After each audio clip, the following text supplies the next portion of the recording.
नमस्कार मंडळी, मी पंढरनाथ ठोंबरे आपलं स्वागत करतो. आपलं चॅनल नक्की सबस्क्राईब करा आणि आपली प्रतिक्रिया ही नक्की कळवा. आपल्या राज्याचे मुख्यमंत्री देवेंद्र फडणवीस यांना सत्तेत येऊन 1 वर्ष पूर्ण झालं.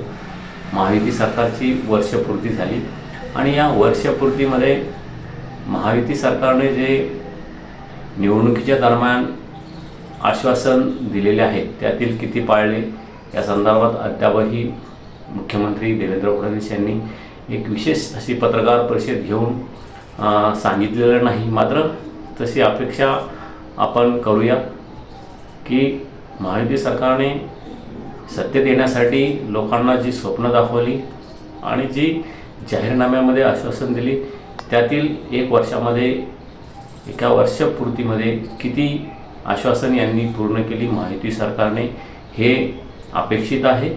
आणि जे काही आश्वासन दिलेले आहेत ते आम्ही येत्या 5 वर्षात पूर्ण करू असं त्यांच्याकडून महायुती सरकारमधील मंत्र्याकडून मुख्यमंत्र्याकडून वेळोवेळी सांगितलं जातं. मात्र ते 5 वर्षात पूर्ण करू असं त्यांच्याकडून सांगितलं जातं. मात्र 1 वर्षामध्ये महायुती सरकारकडून कोणकोणती आश्वासनं पूर्ण झालेली आहेत यावरही प्रकाश टाकणे महत्त्वाचं आहे. दुसरीकडे महायुती सरकारने जे शेतकऱ्यांना कर्जमुक्तीचं आश्वासन दिलं होतं, लाडली बहिणीला 1,500चे 2100 करू असं आश्वासन दिलेलं आहे आणि असे अनेक आश्वासन महायुती सरकारने दिले. मात्र त्यातील किती आश्वासन पूर्ण करू शकतील यावरही प्रश्नचिन्ह निर्माण होते. आता नुकतंच देवेंद्र फडणवीस यांनी माध्यमाशी बोलताना सांगितलं की मला रात्रभर झोप येत नाही. देवाभावांची झोप कशामुळं उडाली? राज्याचा विकास होत नाही त्यामुळे की राज्याचा विकास जास्त वेगानं होतो आहे त्यामुळे की महायुतीतील जे घटक पक्ष आहेत त्यांना सांभाळता देवाभावांची नाकी नऊ येते यामुळे त्यांची झोप उडाली असे अनेक प्रश्न आता निर्माण होत आहेत. देवेंद्र फडणवीस यांनी एकनाथ शिंदे आणि अजित पवार यांना सोबत घेऊन महायुतीमध्ये सरकार स्थापन केलं. भाजपाला या दोघांचीही गरज नसताना आवश्यक पडेल तेव्हा यांचा उपयोग होईल त्यासाठी या दोघांनाही सोबत घेतलं. मात्र अजितदादा यांचे काही प्रकरणं आणि एकनाथ शिंदे हे तर भाजपचं ऐकायला तयार नाही, देवेंद्र फडणवीस यांचं ऐकायला तयार नाही. त्यांचं मनासारखं झालं नाही तर ते रुसतात, त्यांचे आमदारही आक्रमक होतात. असे अनेक प्रकार आपल्याला गेल्या 1 वर्षभरामध्ये दिसले. कारण त्यांना एकनाथ शिंदे यांना मुख्यमंत्रीपद मिळालं नाही, गृहमंत्रीपद मिळालं नाही, त्यांच्या अपेक्षेप्रमाणे गृहमंत्रीपदही पालकमंत्रीपदही मिळालं नाही आणि अनेक इतर काही जे योजना आहेत त्यांच्या कार्यकाळामध्ये झालेल्या त्याही बंद पाडल्या गेल्या. असे अनेक प्रकरणं आहेत ज्यामुळे देवेंद्र फडणवीस आणि एकनाथ शिंदे यांच्यामध्ये दरी वाढत चालली आहे, रोषे वाढत चाललेले आहे. येणाऱ्या काही दिवसामध्ये युती तुटते का असाही एक प्रश्न आता पडू लागलेला आहे. कारण काही ठिकाणी नगरपरिषदेच्या निवडणुकाही महायुतीतील घटक पक्षाने स्वतंत्र लढल्या आणि यामध्ये त्यांच्यावर एकमेकाचे आरोप झालेले आहेत. मात्र मुंबई महापालिका ही सर्वच भाजपासाठी आणि शिंदे सेनेसाठीही महत्त्वाची आहे, उद्धव सेनेसाठीही महत्त्वाची आहे.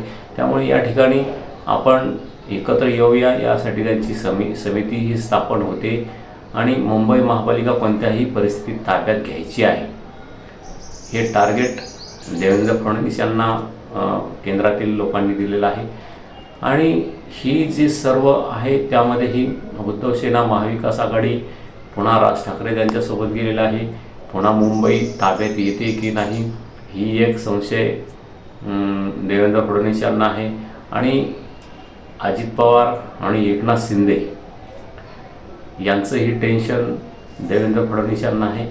त्यामुळे देवाभावांची झोप उडाली असंही बोललं जात आहे की महाराष्ट्रामध्ये आपण अपेक्षित असं काम येत्या 1 वर्षभरामध्ये करू शकलो नाही किंवा पुढील 5 वर्षामध्ये आपण जी आश्वासने सत्तेत येण्यासाठी दिलेली आहे ती पूर्ण करू शकू का? कारण लाडकी बहीण योजना राज्य शासनाने आणून मोठा निधी विकास कामाचा निधी तो लाडकी बहीण योजनेकडे राज्य शासनाला वळवावा लागतो आहे आणि त्यामुळे विकास कामं ही मोठ्या प्रमाणावर ठप्प झाल्याचं बोललं जातं आहे. असे अनेक प्रकरण आहेत की ज्यामुळे देवाभाऊ हे सध्या आपल्याला टेन्शनमध्ये दिसत आहेत आणि एकनाथ शिंदे यांचं टेन्शन देवाभाऊंना मोठं आहे. ते वेळोवेळी केंद्रामध्ये जातात, नरेंद्र मोदी यांना भेटतात, अमित शहा यांना भेटतात आणि या सर्व राज्यामध्ये ज्या राजकीय घडामोडी घडत आहेत त्यांच्यामध्ये बेबनाव सुरू आहे, कुरघोडीचं राजकारण सुरू आहे, याचेही रिपोर्ट केंद्रामध्ये जात आहेत.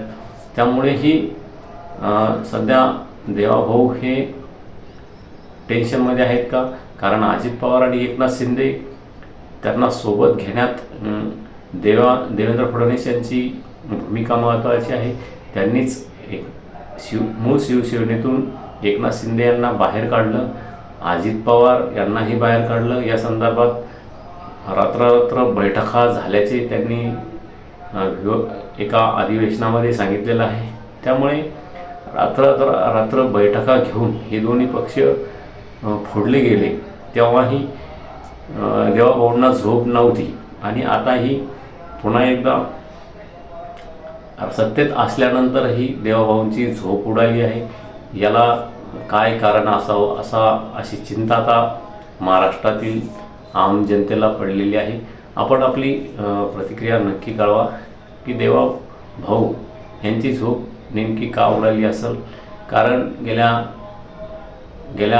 2014 ते 2019 हे 5 वर्षाच्या टर्ममध्येही त्यांनी उद्धव सेनेला सोबत घेऊन या राज्यामध्ये सत्ता चालवली. ते स्वतः मुख्यमंत्री होते.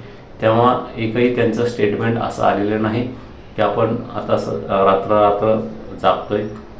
मात्र आता 2 पक्ष सोबत असूनही, मोठं बहुमत असूनही देवाभाऊ यांना कशाची चिंता लागलेली आहे, त्यांची झोप का उडाली आहे, या संदर्भात आपली प्रतिक्रिया नक्की कळवा.